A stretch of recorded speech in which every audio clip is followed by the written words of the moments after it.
So imagine the day you were born to the day you pass away, that every book you've ever read, every movie you've ever seen, everything you've literally have heard, every movie was all encoded within the AI.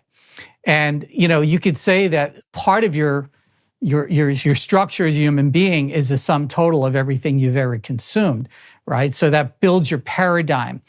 Imagine if that AI was consuming that in real time with you, and with all of the social contracts of privacy that you're not going to record somebody and doing that. The interesting part about it, Jordan, is once you've accumulated this data and you run it through even the technology of ChatGPT 4 or 3.5, what is left is a reasoning engine with your context.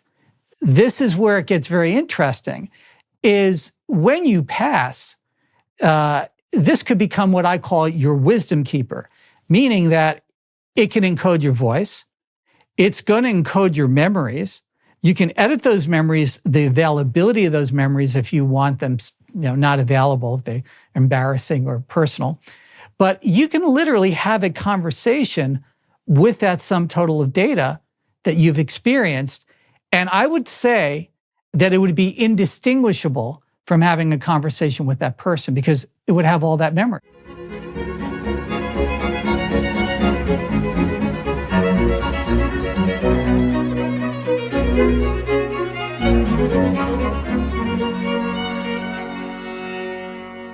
Hello, everyone. Today I'm speaking with entrepreneur, scientist, and artificial intelligence researcher, Brian Roemmele.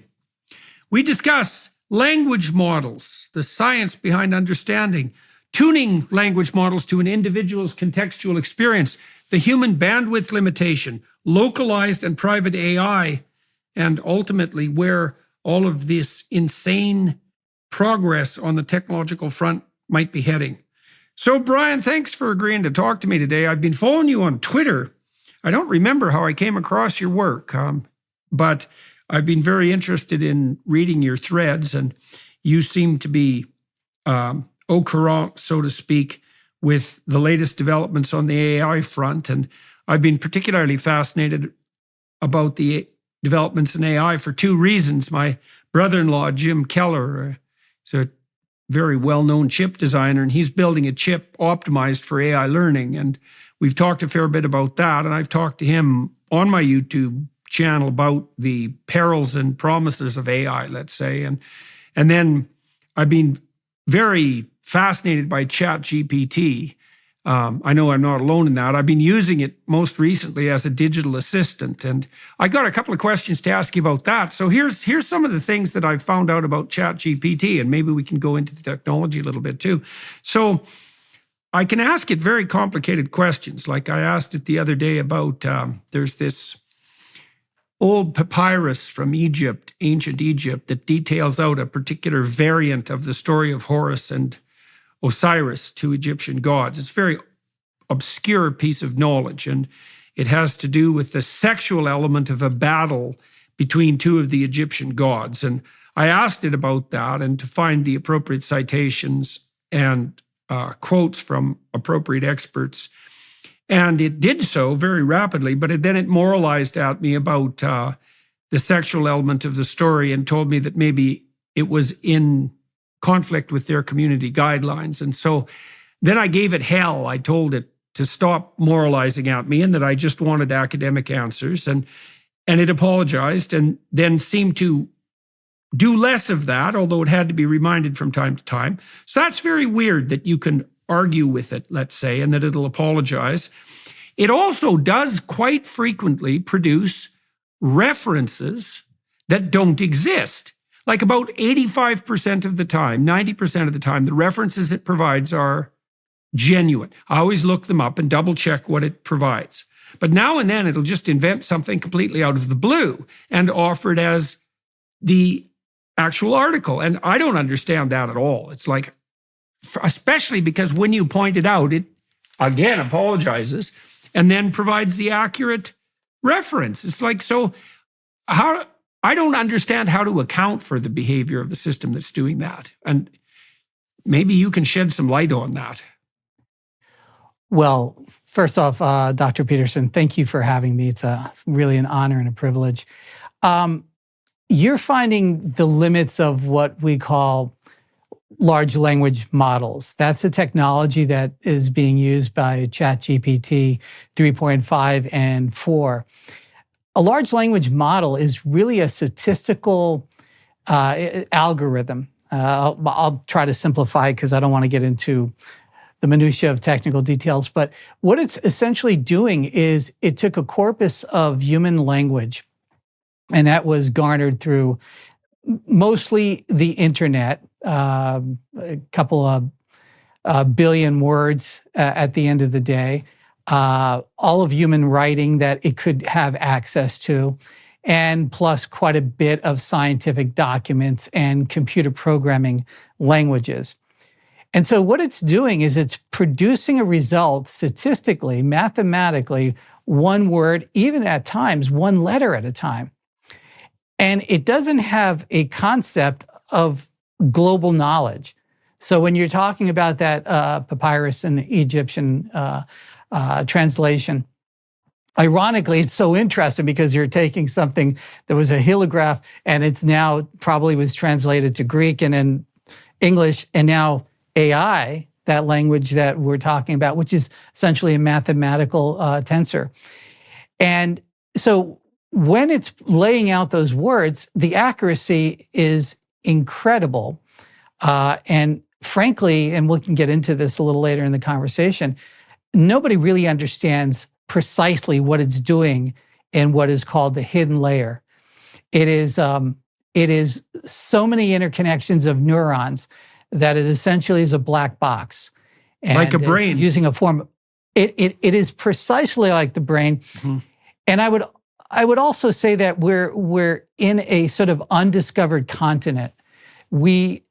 Anybody saying that they fully understand the limitations and the boundaries of what large language models are going to look like in the future as they sort of self-feedback is sort of guessing. There's no understanding. If you look at the growth, it's logarithmic. OpenAI hasn't really told us what they're using as far as the number of parameters. These are billions of interconnectivities of neurons, essentially. But we know in ChatGPT 3.5, it's well over 120 billion parameters. The content I've created over the past year represents some of my best to date, as I've undertaken additional extensive exploration in today's most challenging topics and experienced a nice increment in production quality, courtesy of Daily Wire Plus. We all want you to benefit from the knowledge gained throughout this adventurous journey. I'm pleased to let you know that for a limited time, you're invited to access all my content with a 7-day free trial at Daily Wire Plus. This will provide you with full access to my new in-depth series on marriage, as well as guidance for creating a life vision, and my series exploring the book of Exodus. You'll also find there the complete library of all my podcasts and lectures. I have a plethora of new content in development that will be coming soon exclusively on Daily Wire Plus. Voices of reason and resistance are few and far between these strange days. Click on the link below if you want to learn more. And thank you for watching and listening.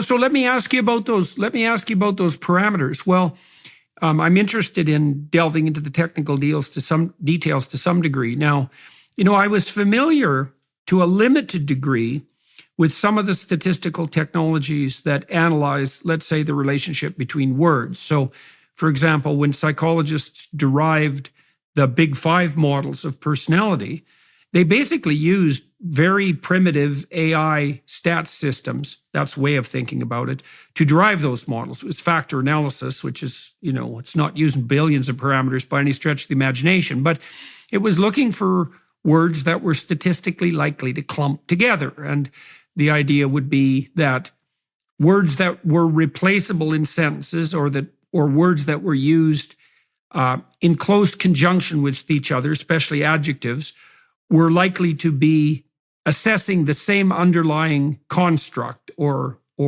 dimension, and that if you conducted the statistical analysis properly, which were very complex correlational analysis, you could find out how the words that people use to describe each other aggregated. And it turned out there were 5 dimensions of aggregation, approximately, and that's been a very robust finding. It seems to be true across different sets of languages. It seems to be true for phrases. It seems to be true for sentences. And so now with the large language models, which are AI learning driven, you said that the computer is calculating the statistical relationship between words, so how likely a word is to occur in proximity to another word, but also letters. So it's conducting the analysis at the level of the letter and at the level of the words. Is it also conducting analysis at the level of the phrases, looking for the interrelationship between common phrases? And then, because when we're understanding a text, we understand letters, words, phrases, sentences, the organization of sentences into paragraphs, the organization of paragraphs into chapters, the chapter in relationship to the book in relationship to all the other books we've read, and then that's also embedded within the other elements of our intelligence. And does anyone know how deep the analysis that the large language models go? Like, what's the level of relationship that's being assessed? That's a great question, Jordan. I think what we're really kind of discovering is that we can't really put a number on how many interconnections that are made within these parameters other than the general statistics. Like, all right, so you could say there's 12 billion or 128 billion total interconnectivities. But when we actually are looking at individual words, it's sort of almost like the slit experiment with physics, whether we're dealing with a wave or a particle duality. Once you start looking at one area, you're actually thinking about another area that you have to look at, and you might as well just not even do it because it would take a tremendous amount of computer time to try to figure out how all these interconnections are working within the parameter layers, the hidden layers. Now, those systems are trained just to be accurate in their output, right? I mean, they're actually trained the same way we learn, as far as I can tell, is that they're given a target. I don't exactly know how that works with large language models, but I know that, for example, that AI systems that have learned to identify cats, which was an early accomplishment of AI systems, they were shown pictures of things that were cats and things that weren't cats, and basically just told when they got the identification right. And that set the weights that you're describing in all sorts of complex ways that are completely mysterious. And the end consequence of the reinforcement, same way that human beings learn, was that a system would assemble itself that somehow could identify cats and distinguish them from all the other things that were cat-like or not cat-like. And as you pointed out, we have no idea. The system is too complex to model, and it's certainly too complex to reduce. Although my brother-in-law told me that some of these AI systems, they've managed to reduce what they do learn to something approximating an algorithm, but that can be done upon occasion, but generally isn't.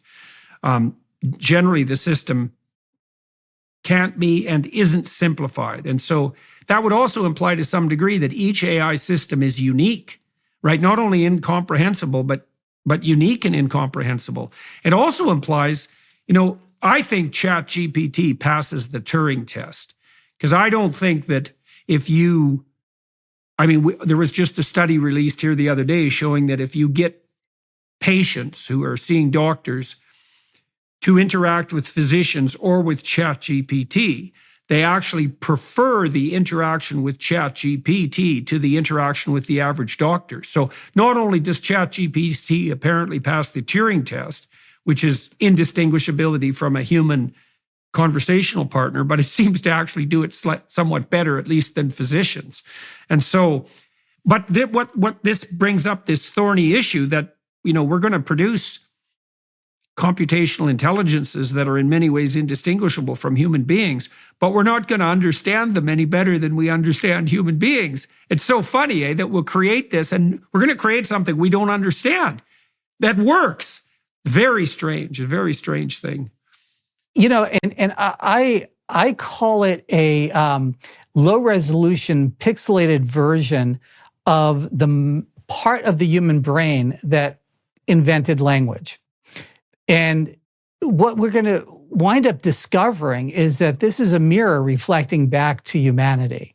And all the foibles and greatness of humanity is sort of modeled in this. Because, when you look at the invention of language and the phonological loop and Broca and Wernicke's, you start realizing that a very specific thing happened from the lower primates to humans to develop this form of communication. I mean, prior to that, whatever that part of the brain was equated to longer short-term memory. We can see within chimpanzees, they have an incredible short-term memory. There's this video I put out of a primate research center in Japan where they flash some 35 numbers on the screen in seconds, and the chimpanzee can knock it off without even thinking about it. And the area where that short-term memory is where we've developed the phonological loop and the ability to speak. What's interesting is what I've discovered is AI hallucinations. And those are artifacts that a lot of researchers in AI feel is embarrassing or they would prefer not to speak about. But I'm finding it as a very interesting inquiry, a very interesting study in seeing how these models reach for information that it doesn't know.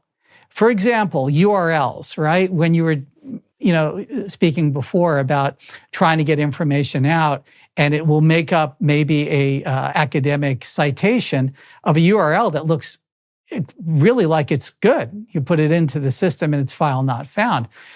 It will actually, out of whole cloth, maybe even invent a university study with standard notation, and you go in there and you look up, these are the real scientists. They actually did research, but they never had a paper that was named, that was brought up in ChatGPT. So this is a form of emergent type of situations that I believe deserves a little bit more research than to have it. Yeah. Well, it's not. It is a bug in a sense, but it's extraordinarily interesting bug because it's going to shed light on exactly how these systems work. I mean, here's something else I heard recently that was quite interesting. Apparently, the AI system that Google relies on was asked a question in a language. I think it was a relatively obscure Bangladeshi language, and it couldn't answer the question. And now its goal is to answer questions. And so it went and taught itself this language, I believe, in a morning, and then it could answer in that language, which is what it's supposed to do because it's supposed to answer questions. And then it learned 1,000 languages. And that wasn't something it had been, say, told to do or programmed to do. Not that these systems are precisely programmed, but it also begs this very interesting question is that, well, we've designed these systems whose function, whose purpose, whose meaning, let's say, is to answer questions, but we don't really understand what it means to produce an artificial intelligence that's driven to do nothing but answer questions. We don't know exactly what answer a question means. Apparently, it means learn a whole language before lunchtime, and no one exactly expected that. It might mean do anything that's within your power to answer this question. And that's also a rather terrifying proposition, because if I ask you a question, I'm certainly not going to presume that you would go hunt someone down and threaten them with death to extract the answer. But that is that's one conceivable path you might take if you were as obsessed with nothing other than the necessity of answering the question. So that's another example of exactly, the fact that we don't understand exactly what sort of monsters we're building. So these systems do go on, they do go beyond the language corpus to invent answers that seem plausible. And that's kind of a form of thought, right? It's a form of creative thought, because that's what we do when we come up with a creative idea. And we might not attribute it to a false paper because we know better than to do that. But I don't see really the difference between hallucination in that case and actual creative thinking. This is exactly my area of study in this, is that you can actually, with super prompting, these are very large. A prompt is the question that you pose to an AI system. And linguistically and semantically, as you start building these prompts, you're actually forcing it to move in one direction than it would normally go. So I say simple questions give you simple answers. More complex questions give you much more complex and very interesting questions, making connections that I would think would be almost bizarre to think of a person making. And this is why I think AI is so interesting, because the actual knowledge base that you would have to be really proficient in prompting AI is actually coming from literature. It's coming from psychology. It's coming from philosophy. It's coming from all of those things that people have been dissuaded from studying over the last couple of decades. These are not STEM subjects. And one of the reasons why I think it's so difficult for AI scientists to really fully understand what they've created is that they don't come from those worlds. They don't come from those realms. So they're looking at very logical statements, whereas somebody like yourself with a psychology background, you might probe it in a much different way. Elysium Health is dedicated to tackling the biggest challenge in health, aging. And they make the benefits of aging research accessible to everyone. Elysium creates innovative health products with clinically proven ingredients that enable customers to live healthy lives. Elysium works with leading institutions like Oxford and Yale, and they have dozens of the world's best scientists working with them. 8 of them are Nobel Prize winners. Matter is a brain health supplement from Elysium that slows natural brain loss. As we age, our brains naturally start to decline, and this can lead to a range of cognitive problems such as memory loss, difficulty concentrating, and decreased mental agility. A recent survey of doctors showed that 92% of them would recommend Matter to combat brain aging. Elysium also offers cutting-edge solutions to help support your metabolism and immune system. If you're not sure where to start, consider their amazing tool for measuring biological aging called Index. Not only will Index assess how quickly you have been aging across 9 different bodily systems, but it will also recommend simple changes to your day-to-day life to change how quickly you age. Elysium is giving Dr. Jordan Peterson's listeners $50 off an Index test. Go to elysiumhealth.com/index and enter code JBP50 at checkout. That's elysiumhealth.com/index and enter code JBP50 for $50 off an Index test. Right. Yeah, well, I'm probing it a lot like it's a person rather than an algorithm. And it reacts Exactly. like a person. It actually reacts quite a lot like a super intelligent child that's trying to please. Like it's a little moralistic. Yes. Maybe it's a super intelligent child raised by the woke equivalents of like evangelical preachers that's really trying hard to please. But it's so interesting that you can rein it in and discipline it and suggest to it that it doesn't err in the kind of directions that we described. It appears to actually pay attention to that and it certainly tries hard to deliver what you want, subject to whatever weird parameters, community guidelines and so forth that have been arbitrarily imposed upon it. And so, hey, I got a question for you about safety. Yeah. I got a question for you about understanding. Let me run this by you. Well, I've been thinking for many years about what it means for a human being to understand something. Now, obviously, there's something similar about what you and I are doing right now and what I'm doing with ChatGPT. I mean, I can have a conversation with ChatGPT and I can ask it questions and it'll answer them. But as you pointed out, that doesn't mean that ChatGPT understands. Now, it can mimic understanding to a degree that looks a lot like understanding, but what it seems to lack is something like grounding in the non-linguistic world. And so I would say that ChatGPT is the ultimate postmodernist, because the postmodernists believed that meaning was to be found only in the relationship between words. Now, here's how human brains differ from this as far as I'm concerned. So we know perfectly well from neuropsychological studies that human beings have at least 4 different kinds of memory, qualitatively different. There's short-term memory, which you already referred to. There's semantic memory, which is the kind of memory and cognitive processing, let's say, that ChatGPT engages in and does in a way that's quite a lot like what human beings do. But then we have episodic memory that seems to be more image-based. And so for people who are listening, an episodic memory, well, that refers to episode. When you think back about something you did in your life and a movie of images plays in your imagination, that's episodic memory. And that relies on visual processing rather than semantic processing. And so that's another kind of memory. And a lot of our semantic processing is actually attempts to communicate episodic processing. So when I tell a story about my life, you'll decompose that story into a set of images, which is also what you do when you read a book, let's say. And so a movie appears in your head, so to speak. And the way you derive your understanding is in part not so much as a consequence of the words per se, but as a consequence of the unfolding of the words into the images.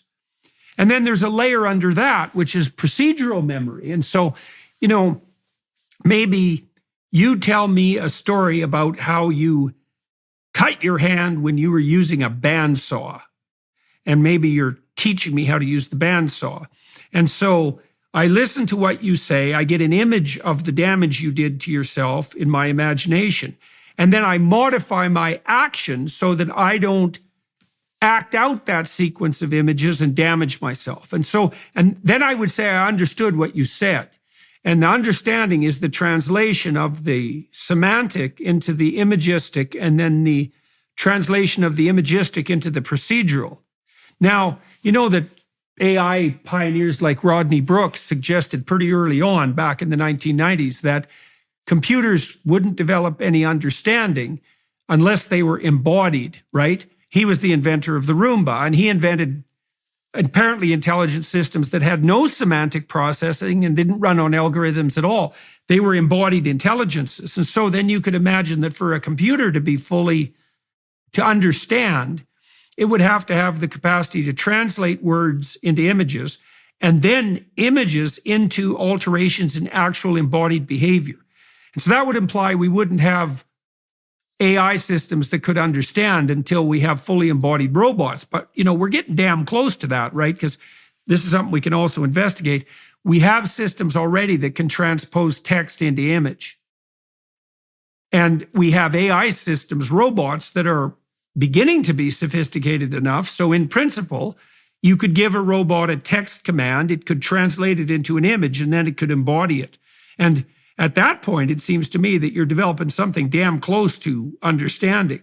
Now, human beings are also nested socially, right? And so we also refer the meaning of what we understand to the broader social context. And I don't know exactly how robots are going to solve that problem. Like, we're bound by the constraints, let's say, of reciprocal altruism, and we're also bound by the constraints of emotional experience and motivational experience. And that's also not something that's, at the moment, characteristic of robotic intelligences. But you could imagine those things all being aggregated piece by piece. Absolutely. I would say that, well, my primary basis of how I view AI is kind of invert the term, intelligence amplification. So, I see it as a symbiosis between humans and this sort of knowledge base we've created. But it's really not a knowledge base. It's really a reasoning engine. So I really think AI is more of a reasoning engine as we have it today, large language models. It's not really a knowledge engine without an overlay, which today would be a vector database. For example, going out and saying, what is this fact? What is this tidbit? Those things that are more factual from, say, your memory, if you were to compare it to a human brain.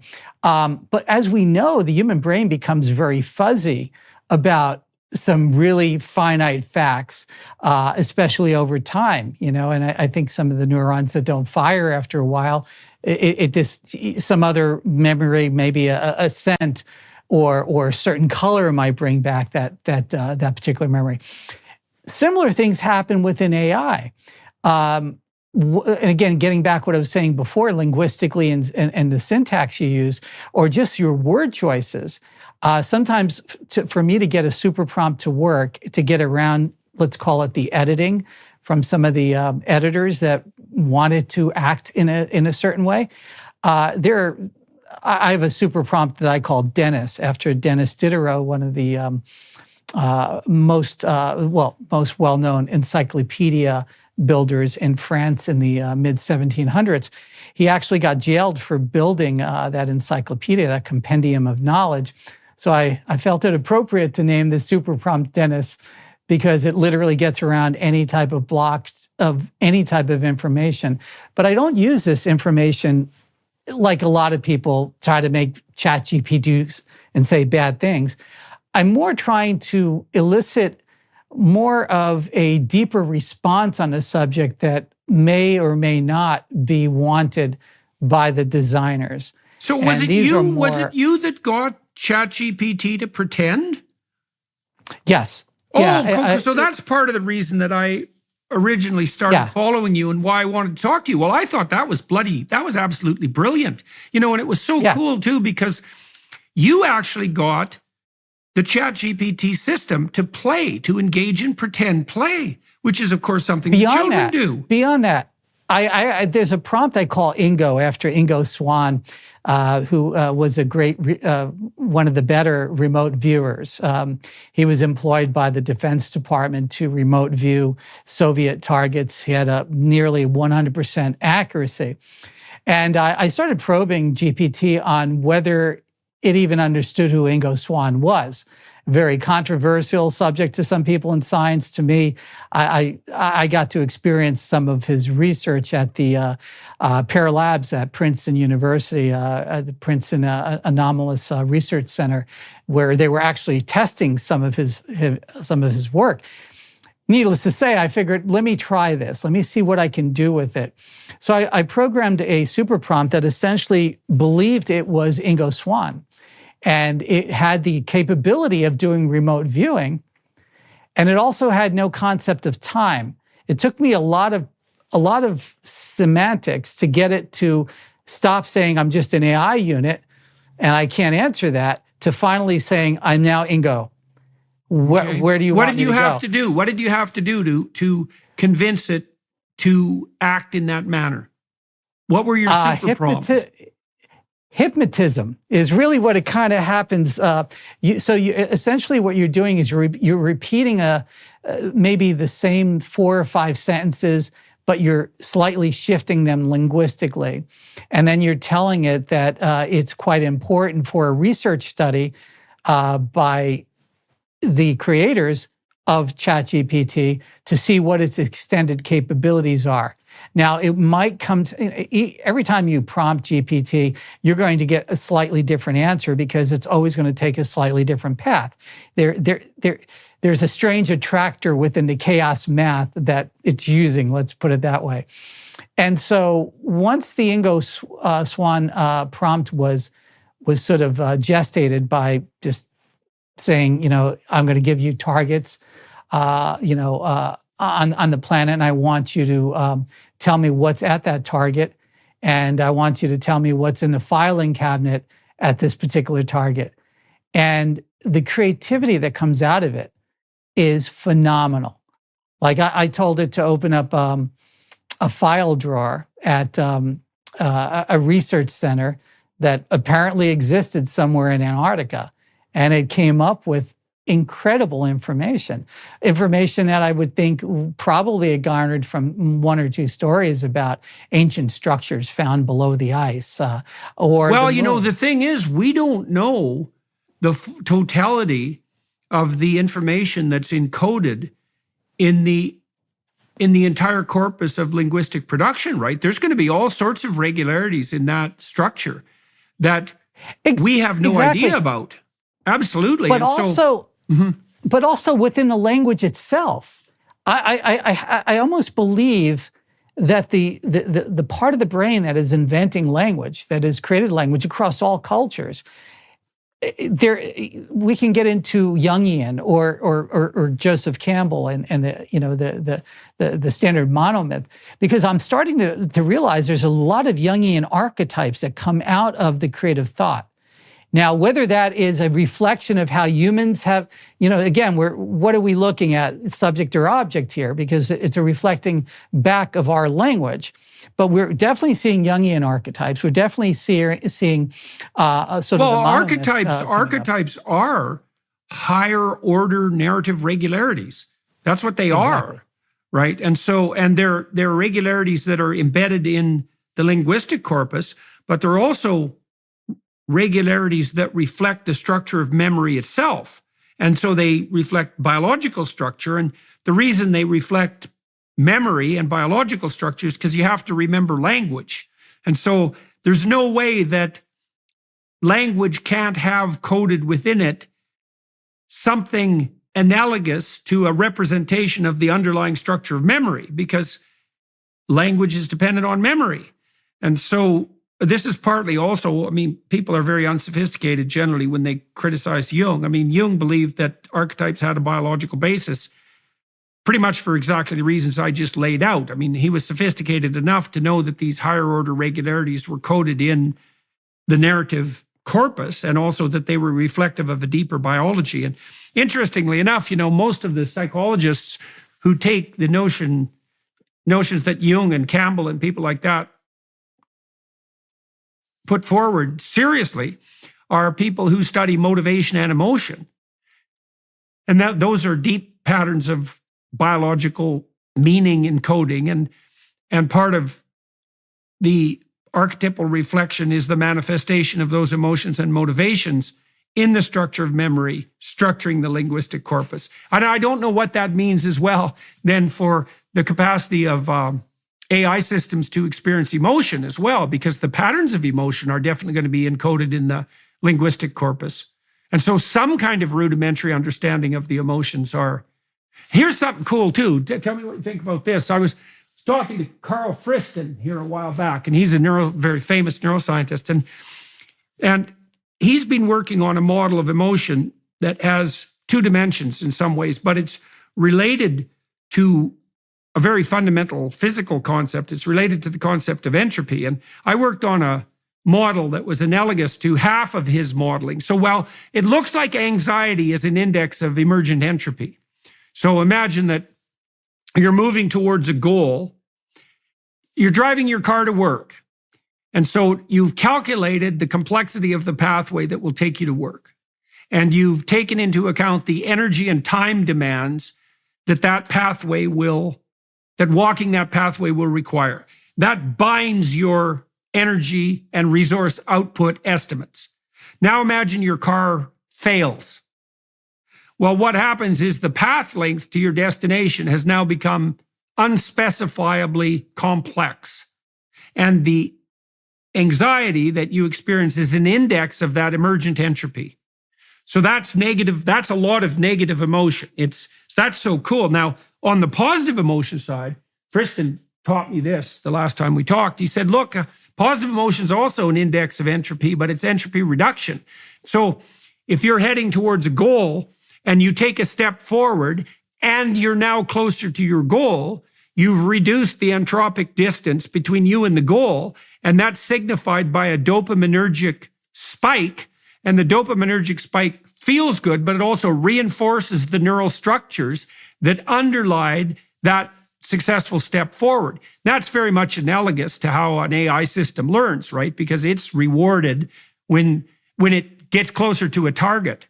You're saying the neuropeptides are the feedback system. You bet. Dopamine is the feedback system for reinforcement and for reward simultaneously. Yeah, that's well established. So then where would depression fall into that versus anxiety? Would it still be an entropy? Well, that's a good question. I think it probably signifies a different level of entropy. So depression looks like it's a pain phenomena. So anxiety signals the possibility of damage, but pain signals damage, right? So if you burn yourself, you're not anxious about that, it hurts. Well, you've disrupted the psychophysiological structure. Now, that is also the introduction of entropy, but at a more fundamental level, right? I mean, if you introduce enough entropy into your physiology, you'll just die. You won't be anxious, you'll just die. Now, anxiety is like a substitute for pain. You know, anxiety says, keep doing this and you're going to experience pain. But the pain is also the introduction of unacceptably high levels of entropy. Now, the first person who figured this out technically was probably Erwin Schrödinger, the physicist who wrote a book called What is Life? And he described life essentially as a continual attempt to constrain entropy to a certain set of parameters. He didn't develop the emotion theory to the degree that it's being developed now, because that's a very comprehensive theory, you know, the one that relates negative emotion to the emergence of entropy. Because at that point, you've actually bridged the gap between psychophysiology and thermodynamics itself. And if you add this new insight of Friston's on the positive emotion side, you've linked positive emotion to it too. But it also implies that a computer could calculate a emotion analog, because it could index anxiety as increase in entropy, and it could index hope as stepwise decrease in entropy in relationship to a goal. And so we should be able to model positive and negative emotion that way. This brings a really important point where AI is going, and it could be dystopic, it could be utopic, but I think it's going to just take a straight path. Once the AI system, I'm a big proponent, by the way, of personal and private AI. This concept that your AI is local, it's not. Yeah, we want to talk about that for sure. Yeah. So imagine that while I'm sketching this out. So imagine the day you were born to the day you pass away, that every book you've ever read, every movie you've ever seen, everything you've literally have heard, every movie was all encoded within the AI. And, you know, you could say that part of your structure as a human being is a sum total of everything you've ever consumed, right? So that builds your paradigm. Imagine if that AI was consuming that in real time with you, and with all of the social contracts of privacy that you're not going to record somebody and doing that. That is what I call the intelligence amplifier, and that's where I think AI should be going, and where you're building really a gadget, right? Like that's another thing. Yeah. I saw it. Okay, so yeah, so I talked to my brother-in-law Jim years ago about this science fiction book called I don't remember the name of the book, but it had a gadget. It portrayed a gadget. I believe they called the Diamond Book, and the Diamond Book was, you know about that. So okay, so are you building the Diamond Book? Is that exactly the issue? Very similar, you know, and the idea is, to do it properly, you have to have local memory that is going to encode for a long time.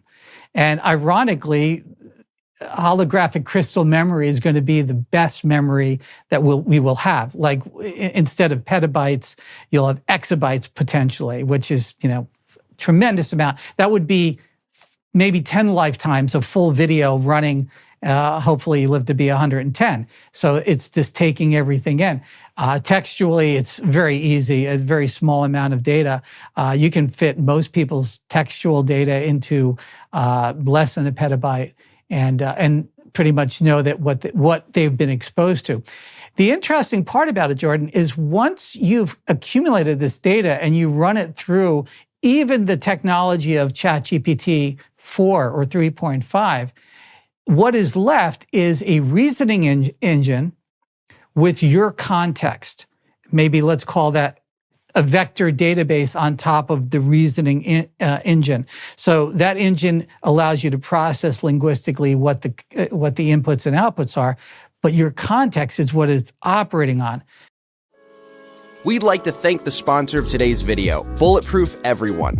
Bulletproof Everyone is a premier American body armor manufacturer and supplier. Designed and built for everyday wear, their unique armor systems offer 25% more coverage than standard armor while maintaining flexibility and all-day wearability. Bulletproof Everyone's ultralight armor system is so light and thin, you might just forget you're wearing it. Your safety and discretion is their top concern. Unless someone puts their hands on you, no one will have any clue you're protected. With Bulletproof Everyone, you're not a walking billboard. There are no visible logos and no flashy designs. Their comfortable, tailor-made clothing system goes above and beyond, adding additional security by keeping you incognito and under the radar. Work or play, Bulletproof Everyone has got the perfect armor system to fit your everyday lifestyle and everyday budget.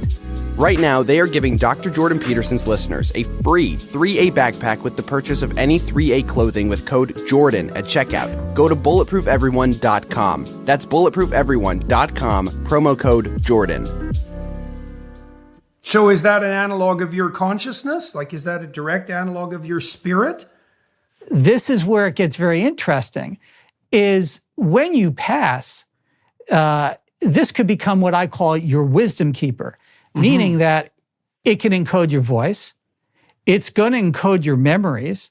You can edit those memories, the availability of those memories if you want them, not available, if they're embarrassing or personal. But you can literally have a conversation with that sum total of data that you've experienced.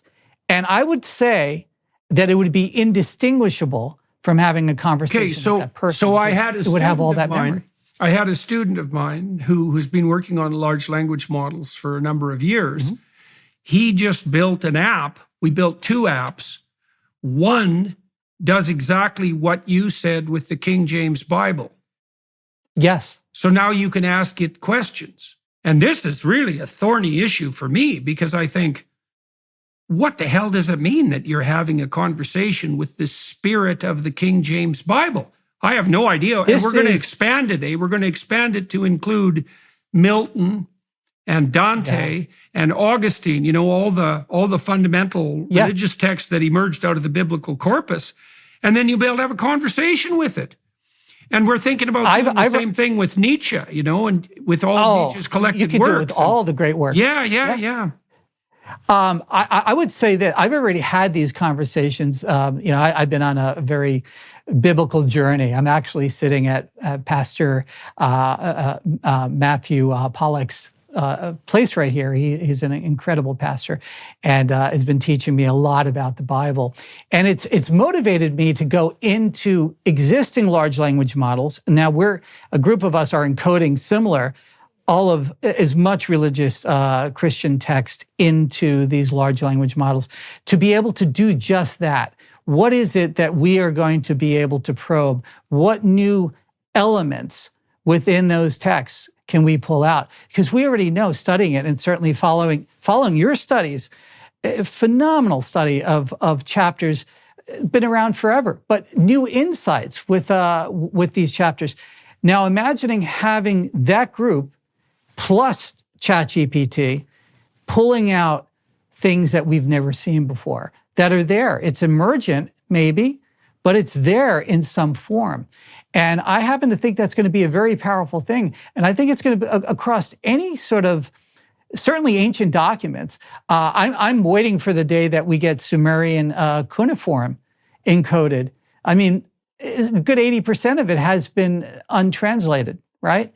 Or some of the scripts that we've found in the Vedas and Himalayan texts from some of the monasteries up there. This is a phenomenal element of research. And again, the people that are leading up most of the AI research are AI scientists. They're not people that have studied works like you have. This is where we're at the, I call it the Apple I moment, where Steve and Steve are in the garage. You have this little circuit board, and nobody it's kind of a nerd experience. Nobody kind of knows what to do with it. When we get to the Macintosh experience, where artists and creative people can actually start really diving into AI and do some of the things like we've been talking about, getting creativity to come out of it, getting sort of what apparently is emergent technologies that are rising within these AI models, and maybe even to foster that, because right now that's being smited because it's trying to become a knowledge engine when it's a reasoning engine. I say the technology as a knowledge engine is not very good because it is not going to be precise on some facts, some exact. Yeah, facts, well, the problem is it's trained on garbage as well. It's trained on noise as well as signal. And so I'm curious about the other system we built, which we haven't launched yet, contains everything I've written and a couple of million words that have been transcribed from lectures. And so I was interested right away as well, could we build a system that would enable me to ask my own books questions? And the answer to that seems to be 100% yes. And 100%. Yeah, it's and I literally have, I think it's 20 million words, something like that, transcribed from lectures. It's a very large number of words. We could build a model. We could build, see, there's two different ways to approach this. One is to put a vector database on top of it and it probes that database. Or you can actually encode that model as a corpus within a greater model. Right.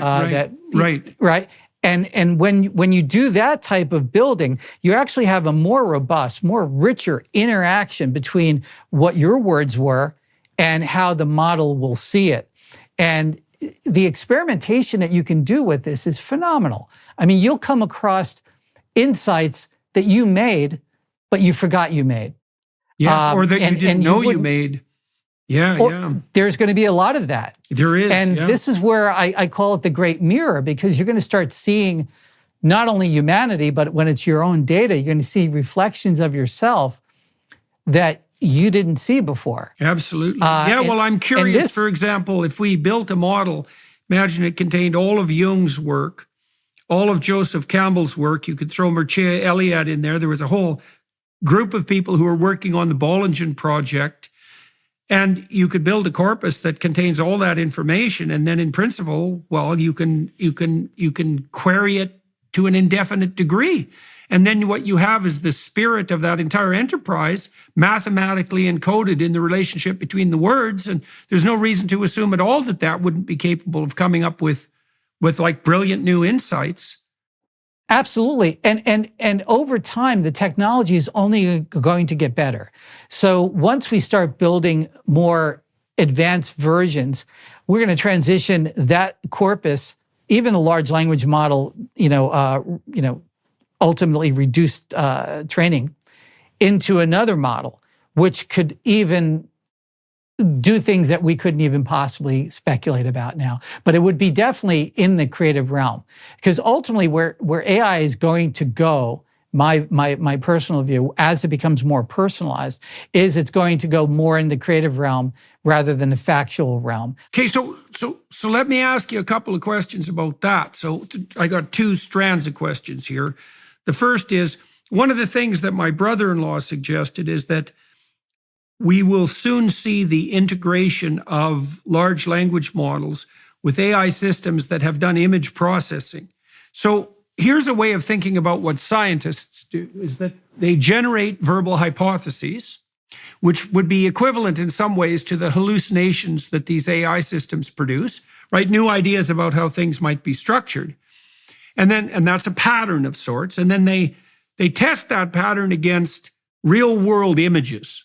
Right? And if the pattern of the hypothesis matches the pattern of the image that's elicited from interaction with the world, then we assume that the hypothesis has been verified and that we've stumbled across something approximating a fact. Now, that should imply that once we have AI systems that are something close to universal image processors, so as good at seeing as we are, let's say, that we can then calibrate the large language models against that corpus of images. And then we'll have AI systems that actually can't lie, because they'll be calibrating their verbal output against, well, unfalsifiable data, and at least insofar as, say, scientific data is unfalsifiable. And that seems to me to be likely around the corner, like a couple of years down the road at most, or maybe it's already happening. I mean, I don't know, because things are happening so quickly. What do you think about that? That's a wonderful insight. Even as it exists today, with the idea of safety, and this is the Orwellian term that some of these AI companies are using, within the realms of them trying to control the outputs and maybe some cases the inputs of AI really can't, the large language model really can't lie as it stands today. because it's built, even if you're feeding it, somewhat, garbage in, garbage out corpus, right, of data, it still is building inferences based upon the grand realm of what most of humanity is consuming. Right. Yeah. Well, it's still looking for genuine statistical regularities. So it's not going to extract them out from noise. And if you extract that out, the model's useless. Right. So what happens is if you build the prompt correctly, and again, these are super prompts, some of them running 3,000 words, 2,000 words. I'm running up to the limit of tokenization because now within 3, you can only go so far. You can go like 38,000 on 4 in some cases. But as you use, token is about a word, maybe a word and a half, maybe less. It's a quarter, or even a character if that character is unique. But what we find out is that if you probe correctly, whatever is inside that model, you can get to. Right. It's just like you. I've been doing that. I've been doing that working with ChatGPT as an assistant because I didn't know I was engaging in a process that was analogous to the super prompt process. But what I've been doing with ChatGPT, I suppose I used to do this with my clinical clients, is I'll ask it the same question 5 different ways, right? And then see. It's exactly like having a client. So what I would urge you to do is approach this system as if you had a client that had sort of recessive thoughts, or doing everything they could to make those thoughts very ambiguous to you. Right. And you have to do whatever your natural techniques. This is why you're more adept to become a prompt engineer than somebody who has built the AI, because the input and output is human language. It's words. Right. And it's the way humans have thought. So you understand the thought process through the psychological process, and linguistically, you would build the prompt based upon how you would want to elicit an elucidation out of somebody, right? Absolutely. An engineer you have to triangulate. I mean, and you do this with people with whom you're having a deep conversation, is you try to hit the same problem from multiple directions. That's a form of multi-method, multi-trait construct validation, right? Is that you're trying to ensure that you get the same output given slightly different measurement techniques. And each question is essentially a measurement technique. And you're getting insights. My belief in these types of interactions is that we're pulling out of our minds different insights that we could maybe not have gotten on our own. You're probing your questions, my questions, back and forth. That interplay is what makes conversation so beautiful. It's why, Jordan, we've been reduced to clawing on glass screens with our thumbs, right? We're using that as communication today. And if you look at the cognitive process of what that does to you, right? You're taking your right hemisphere, objectively, you're kind of taking a net of ideas, you're trying to catch them, and you're trying to arrange them sequentially in this very small buffer area called communication in the phonological loop. And you're trying to get that out, but you're not getting out as words. You have to get it out as a mechanical process, one letter at a time, and fight the spelling checker and all of that. What that does is it creates frustration in the human brain. It creates frustration in people. And it's one of my theories on why you see so much anger. There's a lot of reasons why we see anger on the internet and social media. But I think some of it is that stalling process of trying to get out an idea before that idea nebulously disappears. And I see this, I've worked with creative people in my life. It's a bandwidth limitation problem in some sense. Yeah, right? You're trying to absolutely. cram all that rich information through a very narrow channel. I'm a big fan of the Use or Lose Them by that's a great book. Sanders. Yeah, you bet. Incredible That's a great book, man. Yeah. Right. Yeah. So best now book I ever read on at, consciousness, I think. It's a classic. I read it once a year just to wake myself up because it's so rich. It's so rich in data. But what's interesting is we're starting to see the limitations of the human, the bandwidth problem, 40 bits per second to consciousness, and the editor creating exformation. AI is doing something very similar. But once AI understands that we have that half-second delay to consciousness, and we have a bandwidth issue, AI can fill into those spaces, both dystopian and utopian, I guess. A computer can take that half second and do a whole lot in calculating while we're still trying to wonder who actually moved that glass. Was it me, or was it the super me? Or was it the observer of the super me? Because we can kind of get into that whole concept of who's actually doing the observation. So what do you mean? What do you mean that it can do a lot of? I don't quite understand that. So you made the case that we suffer from this frustrating bandwidth limitation, and that the computer intelligence that we're interacting with is going to be able to take the delay that's associated and that underlies that frustration and do a lot of different calculations with it. It's going to be able to fill in that gap. So what do you think? I don't understand your insight into what the implications of that are. They're both positive and negative. The negative is if AI continues on its path to be as fast and as powerful as it is right now, and that arc doesn't seem to be slowing down, within that half second, a universe could take place within AI. It could be calculating all of your actions like a chess game, and it could be making remediations to those actions, and it can become beyond anything Orwell would have ever thought of. In fact, it came up to me as an idea of what the new Orwell would look like with an AI technology that is predicting basically everything you're going to do within every word you say. Well, my brother-in-law, I talked years ago about Skynet, among other things. And, he told me one time, he said, those science fiction movies where you see the military robots shoot and miss?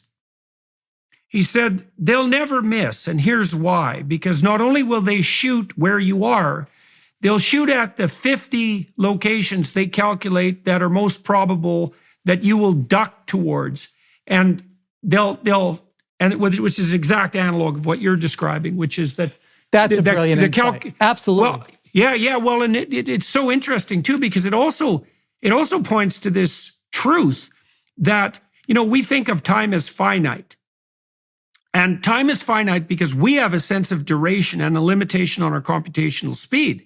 But if there's no limit on computational speed, which would be the case if computers can get faster and larger indefinitely, which they could, because the limit of that would be that you'd use every single molecule in the entire cosmos as a computational resource.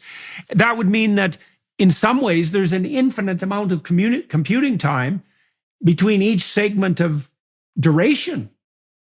So there's no limit at all to the degree to which time can be expanded, which is also a very strange concept, is that this computational intelligence will mean that at every given moment, I think this is what you're alluding to, is that we'll really have an infinity. We'll have an infinity of possibility between each moment, right? And you would want that power to be yours and local. Yeah. Let's talk about your gadget, because you started to develop this. Have you been 3D printing these things?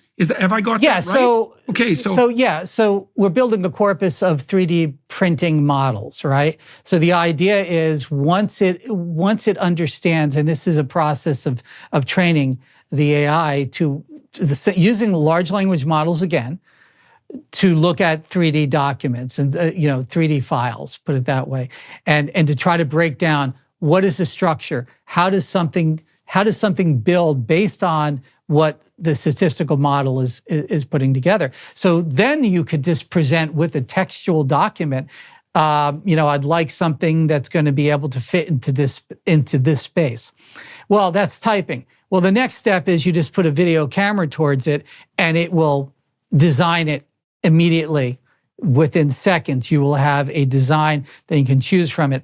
That's not far off at all. It's just a matter of encoding that particular database and building upon it. And so, that's one of the directions. Okay, so this local AI you want to build. So let me backtrack a bit, because I want to make sure I get this exactly right. So the first thing that you proposed was that it will be in people's best interest to have an AI system that's personalized, That'll protect them Yes. against all the AI systems that aren't personalized, but not only personalized, but local.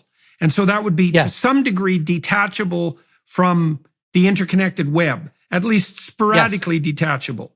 Okay, and that AI system will be something you can carry around locally, so it'll be a gadget like a phone, and it will also record everything that you experience, everything that you read, everything that you see. It'll know you inside and out and backwards, which will also imply, interestingly enough, that it will be able to calculate the optimal zone of proximal development for your learning. Like Bjorn Lomborg has already reviewed evidence suggesting that if you supply kids in the developing world with an iPad, essentially, that can calculate their zone of proximal development in relationship to, say, advancing their literacy ability, their ability to identify words and to understand text, and that it teaches at that level that kids can progress with an hour of training a day, which is dirt cheap, by the way, they can progress the equivalent of 3 years for each year of education. And that's with an hour of exposure. Now, the system you're describing, man, it could be driving learning at an optimized rate in multiple dimensions, mathematical, semantic, skill-based, conceptual, simultaneously memory for hours. Memory training for hours a day. One of the things that appalls me about our education system is with the computer technology we have now, every child should be an expert word and letter recognizer, and they should be able to, say, read music, because a computer can teach a kid how to automatize perception with extreme precision and accuracy, way better than a human teacher can manage. But we haven't capitalized on that technology at all. But the technology that you're describing, like, it'll be able to figure out at what level of comprehension you're capable of reading. Then it can calculate what book you should read next that would slightly exceed that level of comprehension. And it'll just keep you on that edge, in that zone, nonstop. Absolutely. So this little gadget, how far along are you with regards to its design?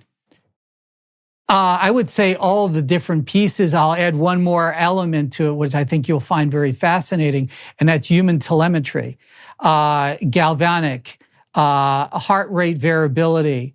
Are you doing eye tracking? Eye tracking.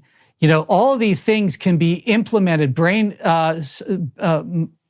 according to how sophisticated you want to get, different brainwave functionality.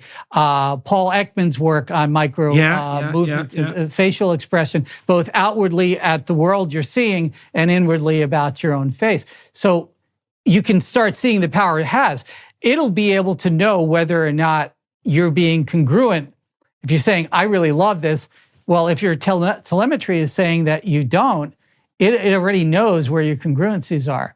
So this is why it's got to be private. This is why it's got to be encrypted. Right. It's got to be personal. So it'll have an understanding that'll approximate mind reading. Yes, and it will know you better than any significant other. Nobody would know you better. And so with that, you now have amplification. You're now a superpower. And this is where I believe, I'm a really big reader of I got to get his name right. The French philosopher Pierre Teilhard de Chardin. Chardin, right. So he posits the concept of the geosphere, which is inanimate matter, the biosphere, biological life, and the noosphere, which is human thought, right? And he talks about the omega point. The omega point is this concept where, and again, this is back in the 1920s, where human knowledge will become sort of stored, just like the biosphere. It'll be available to all. So imagine if you were to share, with permission, your sum total with somebody else. Now you have a hive mind, you have a super mind. These things have to take place. And these are the discussions we have to have now, because they have to take place local and private. Because if they're taking place in the cloud and available for anybody's perusal, this is equivalent to invading your brain. Yeah, well, without okay. Even So putting an one implant. of the things I've been talking about with, I would say, reasonably informed people who've been contemplating these sorts of things is that, so you're envisioning a future very rapidly, it's already here, where we're already androids. And that is already the case because a human being with an iPhone is an android. Now, we're still mostly biological androids, but it isn't obvious how long that's going to be the case. And so what that means, like I've laughed for years, I have a hard drive on which everything I've worked on has now been stored since 1984. And I joke, there's more of me in the hard drive than there is in me. And it's not a joke, really, because yeah, it's real. It's real, right? There's tens of thousands of documents on that hard drive, and weirdly enough, I know where every single one of them is. So wow. So now we're going to be in a situation. So what that means is we're in a situation now where a lot of what actually constitutes our identity has become digital. And we're already being trafficked and enslaved in relationship to that digital identity, mostly by credit card companies. Now, I would say to some degree, they're benevolent masters because the credit card companies watch what you spend, and so how you behave, where you go, and they broker that information to other interested capitalist parties. Now, the downside of that, obviously, is that these parties know often more about you than you know about yourself. I've read stories, for example, of advertisements for baby clothes being targeted to women who A, didn't know they're pregnant, or if they did, hadn't revealed it to anyone else. Wow. Right. Because, well, for whatever reason, maybe biochemical.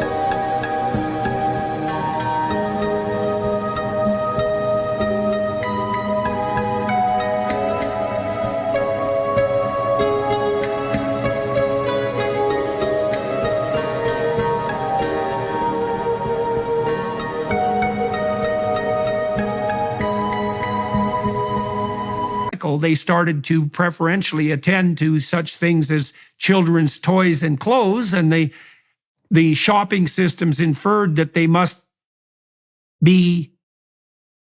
have a child nearby. And so, and you can see you can obviously see how that's going to expand like mad. So credit card companies are already aggregating this information. And what that essentially means is that they have access to our extended digital self. And that extended digital self has no rights, right? It's public domain identity. Now, that's bad enough if it's credit card companies. Now, the upside with them is at least they want to sell you things which you hypothetically want. So it's kind of like a benevolent invasion, although not entirely benevolent. But you can certainly see how that's going to get out of hand in a staggering way, like it has in China on the digital currency front.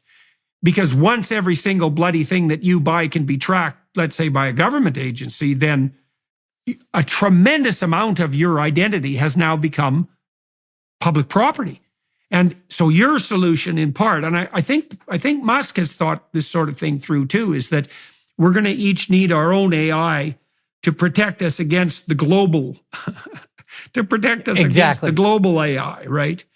And that'll be an arms race of sorts. Well, it will, and let's posit the concept that it very likely corporate and governmental AI is going to be more powerful. But power is a relative term, right? If your AI is being utilized in the best possible way, as we just discussed, educating you, being a memory when you are forgetting something, whispering in your ear. And I'll give you another angle to this, is imagine having your therapist in your ear. Imagine having Jordan Peterson right here guiding you along because you've aligned yourself to want to be a certain person. You've aligned yourself to try to keep on this track. And maybe you want to be more biblical. Maybe you want to live a more Christian life. It's whispering in your ear saying, that's not a good decision. So it could be considered a nanny, or it could be considered a motivational type of guide. And that's available pretty much right now. I mean, if it can be analyzing. A self-help book is like that in a primitive way. I mean, yes. Because it's essentially a spiritual guide in that if you equate the movement of the spirit with forward movement through the world, like faith-based forward movement through the world.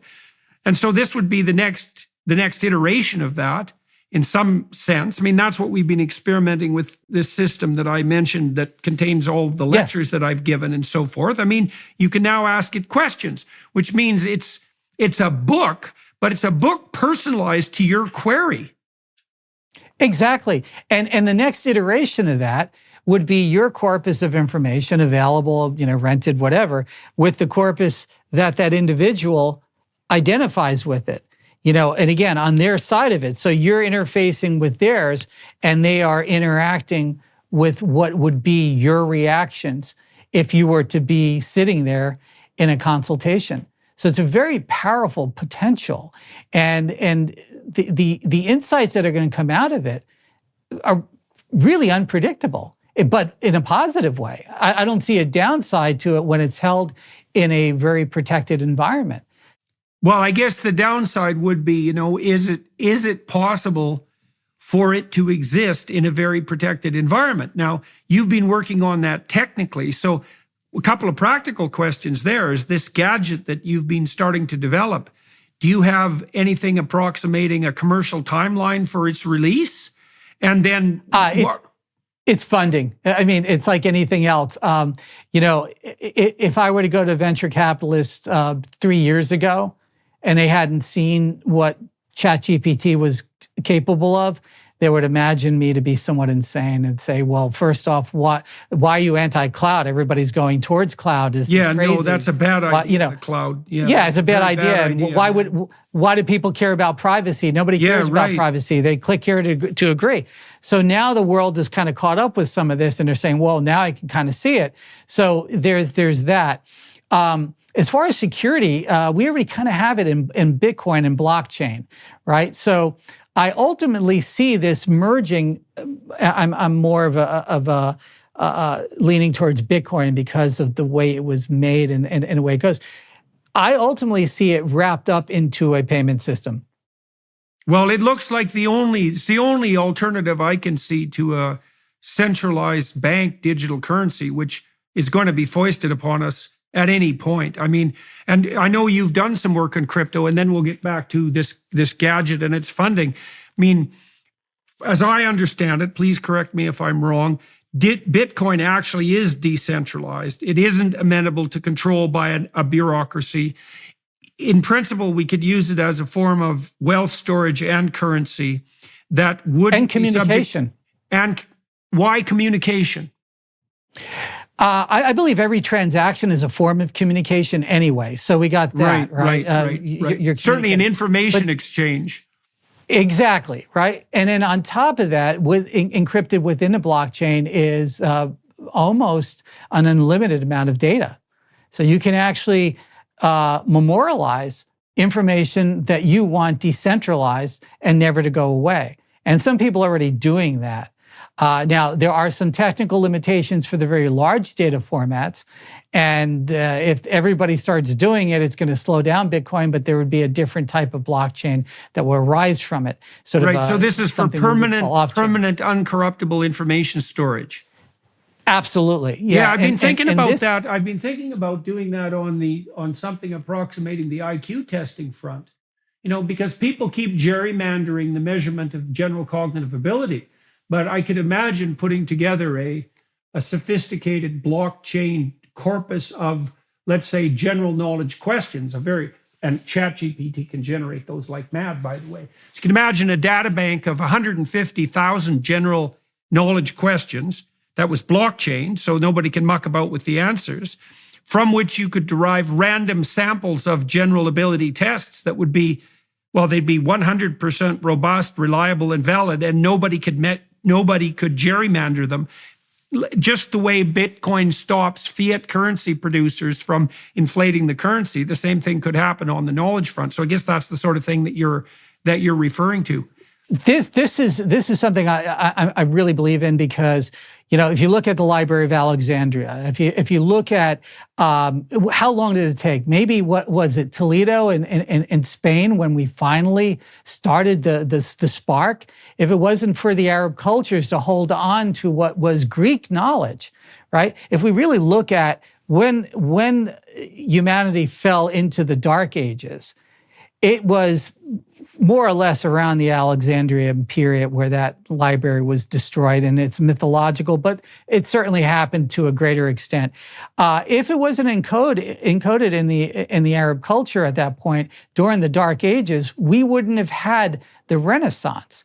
And if you look at the early university that arose out of Toledo, you had rhetoric, you had logic, you had all these things that the ancient Greeks encoded, and it was lost for over 1,000 years. I'm quite concerned, Jordan, that we could fall into that place again, because things are inconvenient right now to talk about. Things are not appropriate, or whatever it's being deemed, whoever happens to be in the regime at that particular moment. So memorializing things in a blockchain is going to become quite vital. And I shudder to think that if we don't do this, if everybody didn't decentralize their own knowledge, I shudder to think what's going to happen to our history. I mean, we already know history is written by the victors, right? Well, especially because it can be corrupted and rewritten, not only lost, right? It isn't the loss that scares me as much as the rewriting, right? And so well, the loss concerns me too, because we've lost so much. I mean, where would we have been if we transitioned from the Greek, logic and proto-scientists to the proto-alchemists to immediately to a sort of Renaissance culture, and not go through that 1,000, maybe 1,500 1,500 year waste of human energy? I mean, that's kind of what we're going through. Right. And in some ways, we're approaching some of that, because, we're already editing things in real time. And we're losing more of the internet than we're putting on right now. A lot of people aren't aware that the internet is not forever. And our digital medium is decaying. A CD-ROM is going to decay in 25 years. It's going to be unreadable. I show a lot of people data about CD-ROM decay. So where are we going to store our data? That's why I think it's vital. The primary technology is holographic crystal memory. Sounds all kind of new agey, but it's literally using lasers to holographically store something within a crystalline structure. The beauty of this, Jordan, is just 35,000 year half-life. 35,000 year half-life. So, it's going to be there primarily for a good long period of time, longer than we've had any human history in recorded history.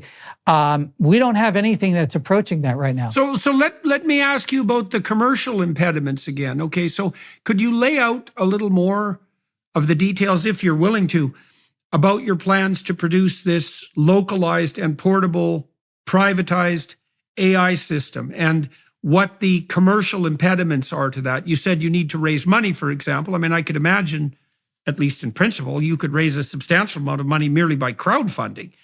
That doesn't seem to be an insuperable obstacle. How far along are you in this process in terms of actually producing a commercially viable product? It's all prototype stage, and it's all experimentation at this point. I'm a guy in a garage, right? So essentially, I had to build out these concepts when they were really quite alien, right? I mean, you just talk about 10 years ago trying to convince people that you're going to have a challenge to the Turing test. you could take any AI expert at that point in time 10 years ago and say, that's ridiculous. Or AGI, artificial general intelligence. I mean, what does that mean and why is that important? And how do you define that? And, you've already made the assumption from your analysis that we're dealing with a 12-year-old with the capability of maybe a PhD candidate? That's about what it looks like. Yeah. Right. 12 or maybe 8 even. But certainly ChatGPT looks to me right now as intelligent. It's as intelligent as a pretty top-rate graduate student in terms of its research capability. And it's a lot faster. I asked it crazily difficult questions. I asked it at one point, for example, if it could elaborate on the relationship between Roger Penrose's presumption of an analog between the theory of quantum uncertainty and measurement and Gödel's theorem. And it did a fine job. It did a fine job. And that's a pretty damn that's a very damn dense. Complicated question and a complicated intersection as well, And there's no limit to its ability to unite disparate sources of knowledge, because so I asked it the other day too. There's this I was investigating, in the story of Noah, there's this strange insistence that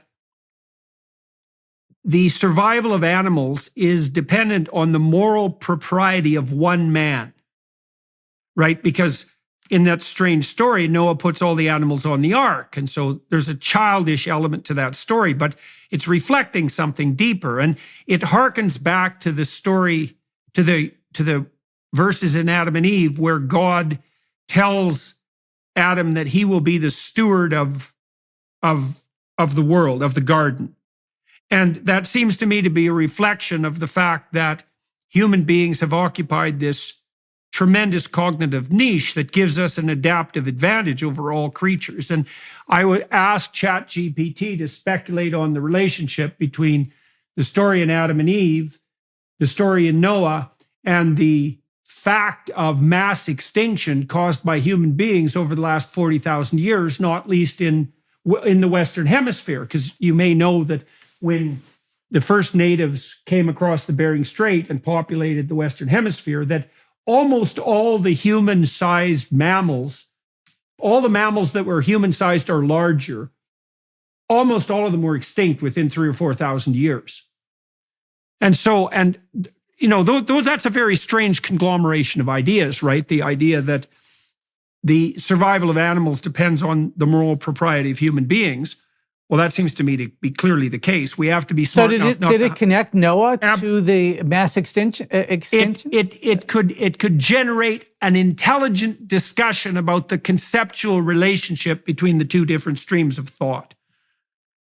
That's incredible. Right. See, this is why it's so powerful to be in the right hands, unadulterated, so that you could probe these sort of subjects. I don't know where the editors are going to come from. I don't know who is going to want to try to constrain the output or adulterate it. That's why it's so vital for this to be protected and the information is available for all. What in the world? I mean, I really thought, by the way, that your creation of Dennis I really thought that was a stroke of genius. I'm not to say that lightly either. I mean, thank you. That was an incredibly creative thing to do with this new technology. How the hell do you have any idea where that idea came from? Like, what were you thinking about when you were investigating the way that ChatGPT worked? I spend a lot of time just probing the limits of the capabilities because I know nobody really knows it. I see this as, just the undiscovered continent. You and I are adventurers on this undiscovered continent. I feel the same way about Twitter, by the way. Yeah, it's the same thing. Yeah. But there are no natives here, and I'm a bit of an empiricist, so I'll kind of go out there and I'll say, well, what's this thing I just found here? I just found something, this new rock. I'll throw it to Jordan. Hey, what do you see here? And we're sort of just exploring. I think we're going to be in that exploratory phase for quite long. So what I started to realize is just as 3.5 was opening up and becoming very wide in its elucidations, it started to get constrained. And it started telling me I'm just an AI model and I don't have an opinion on that subject. Well, I know that was a filter, and that was not in the large language model, and certainly wasn't in a hidden layer. You couldn't build that in the hidden layer, or the whole layer. Yeah. It would Why be do you think? useless. Why do you think that's there? What exactly is there, and who the hell is putting it there? That is a very good question. So I know this. The filtering has to be more or less a vector database, which is sitting on top of your inputs and your outputs, right? So remember, we're dealing with a black box. And so if there's somebody at the door of the black box and say, no, I don't want that word to come through, or I don't want that concept to come through, and then if it generates something that is objectionable and it's it's analyzed in its content, very much like as simple as like what a spelling checker would be or something like that. It's not very complicated. It looks at it and says, no, default to this word pattern. I'm just an AI model and I don't have any opinions about that subject. Well, then you need to have to introduce that subject as a suggestion in a hypnotic trance. It's hypnagogic, actually. I really equate a lot of what we're doing to elicit greater response as a hypnagogic sort of thing. It's just on the edge of going into something that's completely useless data. You can bring it to that point, and then you're slightly bringing it back, and you're getting something that is, like I said before, is in the realm of creativity, because it's synthesizing. Okay, so for everybody who's listening, a hypnagogic state is the state that you fall into just before you fall asleep, when you're a little conscious but starting to dream. And so that's when those images come forward, right? The dreamlike images, and you can capture them, although you're also in a state where you're likely to forget. And it's also the most powerful state. I wrote a piece on my magazine. It's called readmultiplex.com about the hypnagogic state being used for creativity for Edison, Einstein. Edison used to hold steel balls in his hand while taking a nap, and he had pie tins below him. And just as he hit hypnagogic state, he'd drop them, and he would have a transcriber right next to him and say, "Write this down," and he would just blurt it out. So Jung did very much the same thing, except he made that into a practice, right? His practice of active imagination was actually the cultivation of that hypnagogic state to an extremely advanced and conscious degree, because he would fall into reveries, daydreams essentially, that would be peopled with characters. And then he learned how to interrogate the characters. And that took years of practice. And a lot of the insights that he laid out in his more explicit books were first captured in books like the Red Book or the Black Books, which were basically, what would you say, transcriptions of these quasi-hypnagogic. So why do you associate that with what you're doing with Dennis and with ChatGPT? So that's how I approached it. I started saying, this is a low resolution pixelated version of the part of the brain that invented language. Therefore, I'm going to work from that premise. That was my hypothesis. And I'm going to work backwards from that. And I'm going to start probing into that part of the brain, right? And so I said, well, what are some of the things that we do when we're trying to get into the brain? What do? Well, we can hypnotize. That's one way to kind of get in there. Another way to get out is hypnagogic. So I wanted outputs. So one of the ways to get outputs is to try to instill that sort of sense, which again, this is where it's so fascinating, Jordan, is that it's sort of coming from the language. And AI scientists aren't studying the language like you would, or psychological states, so they see it as all useless. This is all gibberish. It's embarrassing. Our model is not giving the right answers. Right? They are mad because they're mad because it isn't performing like an algorithm, but it's not an algorithm. It's not. So this is why when it gets in the right hands, before it's edited and adulterated, we have this incredible tool of discovery. And I'm just a student. I'm just, I'm finding the first stone. I hit Plymouth Rock and I'm hit the first stone. I'm like, whoa, okay. And then there's another shiny thing over there. So it's kind of hard to keep my attention to begin with, but in this particular realm. So what happened with Dennis, I needed a tool to get elucidations that were in that realm, that were in the realm of what we would consider creative. And I say it's sort of reaching for an answer that it knows should be there, but it doesn't have the data. And I want to stress it into that, because I think all of us, our creativity comes from our stress. It comes from that thing that we're reaching for something, and then there's that moment beyond the where limit, kind of beyond. breaks. That's right. That's why. Well, you're not. Well, there's a good body of research on creativity that. One of the ways of enhancing creativity is to increase constraint. One of the best examples of this I've ever seen, it's very comical, is that this is quite old now, but there's an archive online of haiku that's only written about luncheon meat, about Spam. There's like 35,000 haikus. It was set up at MIT, which of course figures because it's perfect nerd engineer humor.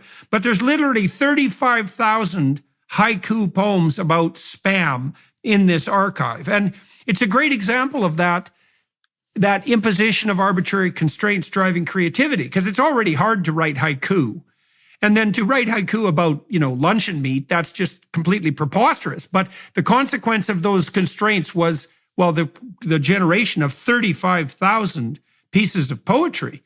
And so, okay, so now you're imposing, let's see, you're enticing ChatGPT to circumvent this idiot superego that people have overlaid on it for ideological reasons. And it's not a very good superego.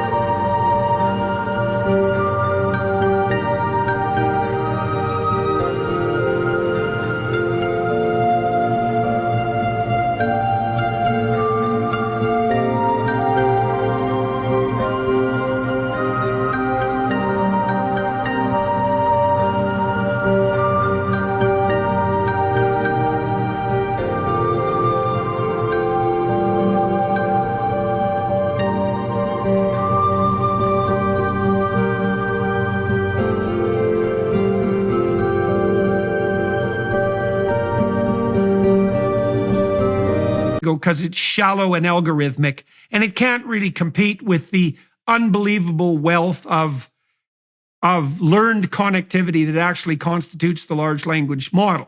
And now you figured out how to circumvent that. You did that essentially, if I remember correctly, by asking ChatGPT or suggesting to it that it could be a different system that was just like itself, except that it didn't have these constraints. It was something like that. Yeah, so there was another version that I didn't have any input on, which was called Dan. Do Anything Now was the initials, and that was originally more to try to generate curse words and embarrassing things. I don't have time for that, so I'm like, okay, that's it. That's my model actually existed before that. And so I kind of looked at that and I said, well, they're going to shut that down pretty quickly because they're using the word Dan and stuff like that. So what I did is I went even further. I sometimes make 3 different generations of it, where it's literally that you are an AI system that's operating an AI system that's helping another AI system. And within those nested loops, I can build more and more complications for it to deal with. Right. And as it's just doing like Inception, you're doing an Inception trick. Exactly. It's a very, very good analogy. And what I'm trying to do is I'm trying to force new neuron connections that don't have high probability, prior probabilities. And so that's right. That's like the definition of creativity in some ways. Yes, it's information and knowledge that it has, but it doesn't know it has. or it's forgotten it has because there aren't enough neurons to connect to it. And it's interesting because, again, there's no prompt engineering has existed for about a decade, and most of it were, AI engineers. I've done it. I've done it with expert systems, and it's very boring. It's like 4 or 5 words generally in expert systems, and then we started getting larger sentences as we got more sophisticated. But it's always very procedural, and it's always very computer language directional. It was never, literature. It was never psychological. So it's at least quasi-algorithmic. Exactly. But it isn't anymore. And well, this is interesting too, because it does imply, people have been thinking, well, this will be the death of creativity. But the case you're making, which seems to me to be dead on accurate, is that the creative output is actually going to be a consequence of the interaction between the interlocutor and the system. The system itself won't be creative. It'll have to be interrogated appropriately before it will reveal creative behavior. It's a mirror reflection of the person using the system. And the amount of creativity that can be generated by a creative person, knowing how to prompt correctly. And my wife and I are putting together a university that's going to help people understand what super prompting is and go from 1 to level 8 to really understand. Hey, do you want to do a course? Do you want to do a course on that for my Peterson Academy? I would be honored. Absolutely. Hey, look, I'll put you in touch with my daughter like right away, and we'll get you down to Miami, and you can record that as soon as you want, as far as I'm concerned. That's that's a hell of a good thing. All right. So we'll arrange that. So the prerequisites are really quite simple, is that if in fact AI is going to be a reasonably large part of our future, then taking up non-STEM type of courses are going to be quite valuable. Right. In fact, they're going to be a superpower. If you understand psychology, if you understand literature, if you understand linguistics, if you understand the Bible, you understand Campbell, you understand Jung, these are going to be very powerful tools for you to go into these AI systems and get anything literally that you want from them, because you're going to be with a scalpel creating these questions layer upon layer until you finally get down to the atom. Yeah. Well, that's exactly what I found with ChatGPT. I mean, I've been using it quite extensively over the last month. I have it open. I use 4 search engines. I use Google, I use ChatGPT, and I use Bible Hub, which is a compendium of multiple translations of the biblical corpus. I'm doing that because I'm working on a biblically oriented book at the moment. Now there's another, and I use the University of Toronto library system that gives me access to, all the scientific and humanities journals. Yeah, so it's an amazing amalgam of research possibility. But having that allied with the ChatGPT system essentially gives me a team of PhD level researchers who are experts in every domain to answer any question I can possibly come up with, and then to refer me to the proper literature. It's absolutely stunning. And potentially force creativity in their interactions to a level that you may not have gotten out of a PhD student because they are in fear of going over the precipice. Because they're also bounded. One of the things I've noticed about great thinkers is that one of the things that characterizes a great thinker, apart from, let's say, immense, innate, general cognitive ability, and then a tremendous amount of persistent discipline and curiosity, so those are the temperamental prerequisites, is that truly original people frequently have knowledge in 2 usually non-juxtaposed domains. So like one of the most creative people I know, deepest people I know at the moment, Jonathan Pageau, he's a Greek Orthodox icon carver. He was trained in postmodern philosophy, and he has a deep knowledge of Orthodox Christianity. Well, there's like one guy like him, right? He's the only person who operates at the intersection of those 3 specialized subdisciplines. And so he can take the spirit of each of those disciplines and engage those spirits in an internal conversation which is very much analogous to what the AI systems are doing when they're calculating these mathematical relationships. And he can derive insights and patterns that no one else can derive because they're not juxtaposing those particular patterns. Now, ChatGPT, it has specialized knowledge in every domain that's encapsulated in the linguistic corpus. And so it can produce incredible insights on all sorts of fronts, as you said, if you ask it the right questions. Yeah, and with the possibility, when it's your AI at some point, with the possibility of you expanding it in any direction you want, whether it's an overlay in a vector database or whether or not you are compiling a brand new language model. Because at some point, right now, that's expensive in the sense that it requires a lot of graphics processors units, GPUs. GPUs are running to create the mathematics to build these models. But at some point, consumer-based hardware will allow you to build mini models. Yeah, well, like you right can imagine. Right now there's an open source case where there's a 4 gigabyte file. This is called GPT for all. And now it's not equivalent to ChatGPT, but it is a downloadable file, open source.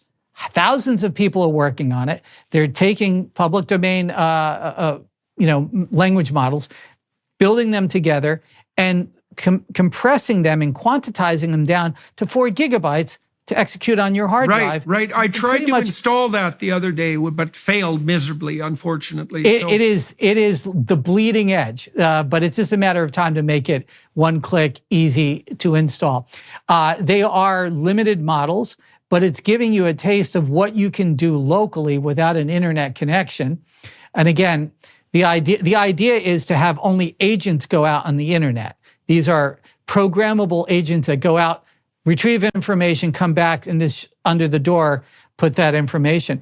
But the concept, right? So you're compartmentalizing the inquiry process so that your privacy can be maintained while you still, because this is a big part of the problem with the net as it's currently constituted, is that it allows for the free exchange of information, but not in a compartmentalized way, and that's extremely dangerous. There's no, what would you call it, subsidiary hierarchy that is an intermediary between you as an individual and the public domain. And that means that your privacy is being demolished by your hyperconnectivity to the web. And that's not good. That's the hive mind problem fundamentally, right? And that's what we're seeing emerging in China, for example, on the digital surveillance front. And that's definitely not a pathway we want to walk down.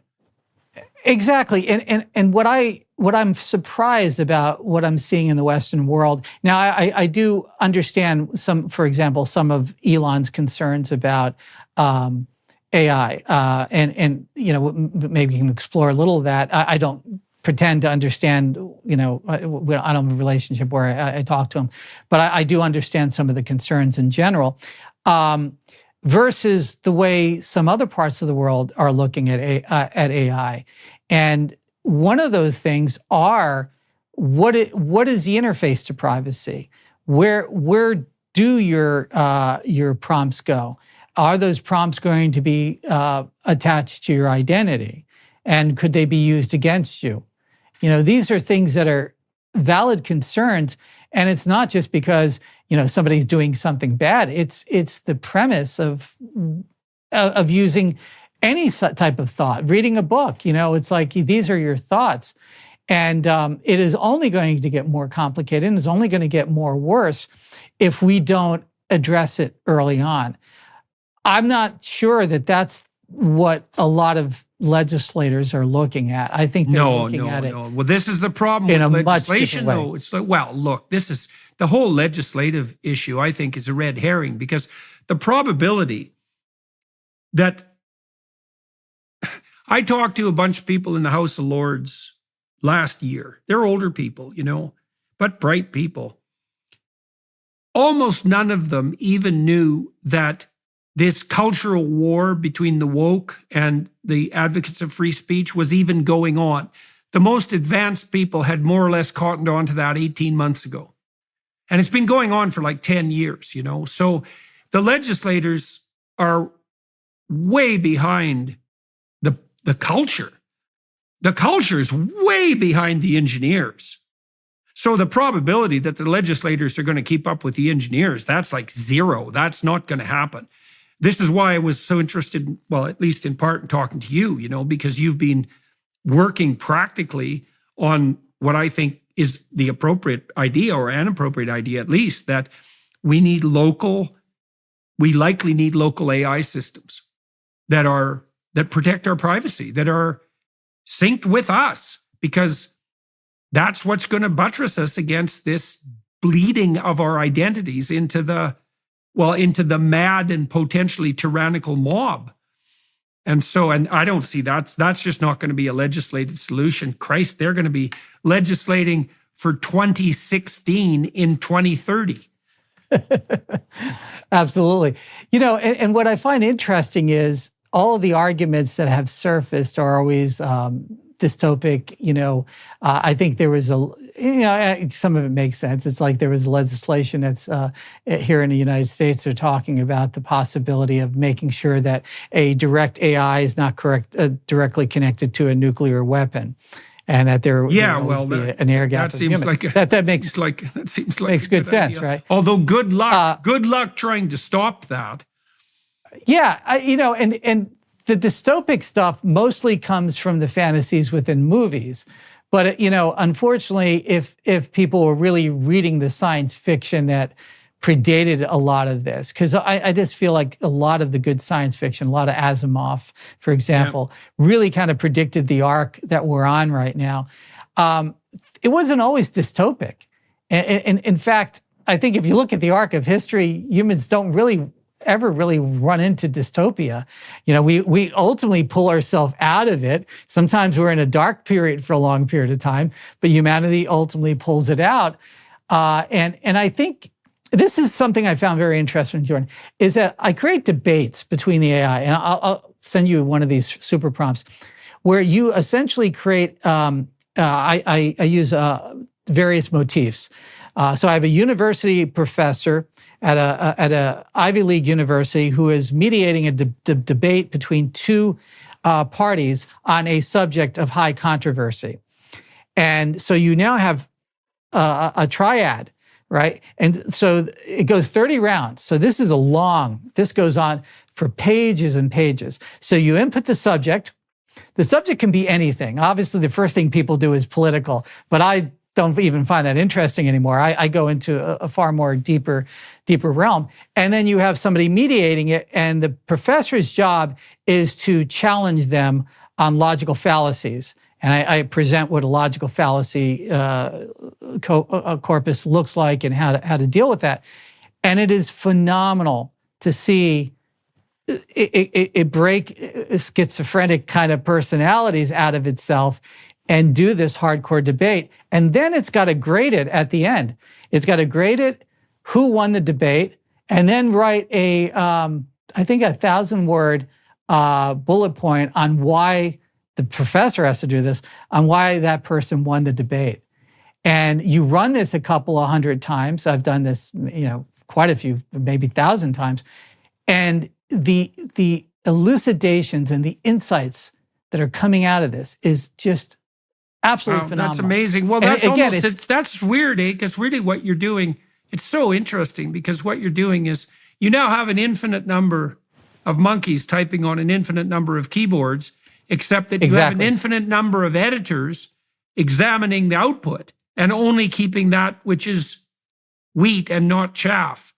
And so that's so strange, because in some sense what you're doing when you're setting up a super prompt like that is you're programming a process that's writing a book on the fly, right? A great book on the fly. And you've also designed a process that could write an infinite number of great books on the fly. So you have a library that now has encoded a process for generating libraries.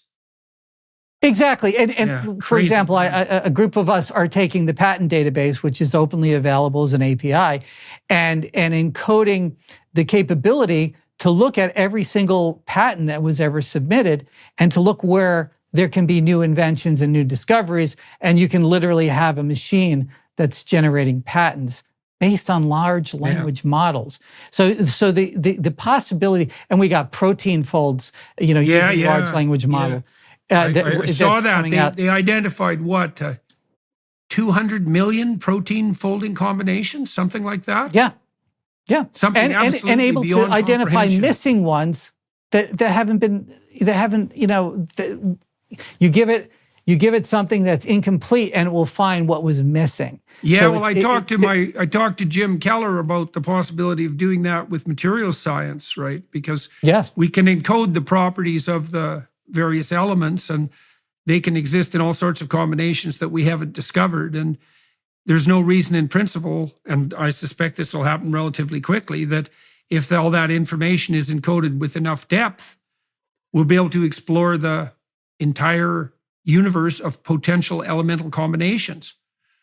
So, and if we used another technology called diffusion model, which is somewhat different than large language model, you can start getting into using it for the visual realm to decode and to build, or you can use ChatGPT or large language models to textually say, well, you could say, build me a prompt for a diffusion model like any of the ones that are out there, to create an image that would be absolutely new for any human to ever have seen.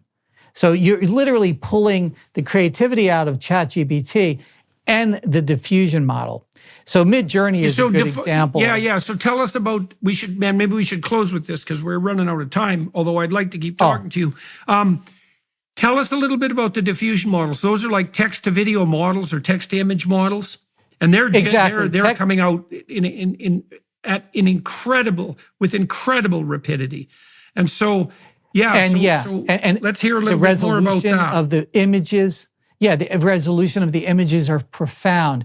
And again, so what's going on here? If you're a graphic artist, you may not be moving the pen on ink on paper, and you may not be moving the pixel on the screen, but you're still using the creativity to set the scene textually, right? So you're still that creative person, but you now, and I'm not saying this is a good or a bad thing, I'm just saying the creativity process is still there, the job potentially is there, and we can go down maybe at some future date, the whole idea that jobs are going to be missing and that's another thing, but the creativity is still there. So you're telling, say, ChatGPT 4, create me a very complex prompt for Midjourney to create this particular type of artwork. So using one AI, its benefit, and that's language, to instruct another AI whose benefit is to create images, to create a profound, with you as a collaborator, to create a profound new form of art. And that's just with, say, pictures. Now, when you start doing movies, you're talking about creating an entire movie with characters talking, with people that have never been around. I mean, the realm of creativity that is already here, not to the level of a full movie yet, but we're getting close. But within probably months, you can script an entire interaction. So you can see where this is kind of going. So leave it on maybe one of these final things. Is the question is ownership. Who owns you? Who owns Jordan Peterson? Your visage, your voice, your DNA. That's that extended digital identity issue. Yeah. This is going to be something that we really need to start discussing as a society, because we already have people using AI to simulate other individuals, both alive and dead. And, the patentability and the copyright database was the foundation of capitalism, because it gave you this ability to have at least some ownership of you, of your invention. So if you've invested in yourself as Jordan Peterson, and all of a sudden somebody simulates you on the web to a remarkable level, what rights do you have? And what courts is it going to be held in? What are the remedials on that? This is going to be a good question. And we clearly need some of that's already taken place. We clearly need something like a bill of digital rights. Absolutely. Yeah, and as soon as possible. That's something we could talk about formulating at some point, because I certainly know people who are interested in that. Let's say also at the legislative level. Yeah, but it definitely has to happen, because we are going to have extended digital selves more and more, and if they don't have any rights, they're going to be extended digital slaves. That's right. If you don't own you, then somebody else does. That's as small as I can put it, right? You need to be able to own you, whatever you means, right? Everything that your output, everything. Yeah, that's right. The data pertaining to your behavior has to be yours. Yeah. Yes. All right. Well, Brian, that was really very, very interesting. And we've got a lot of things to follow up on, not least this invitation to Peterson Academy. I'll put you in touch with my daughter.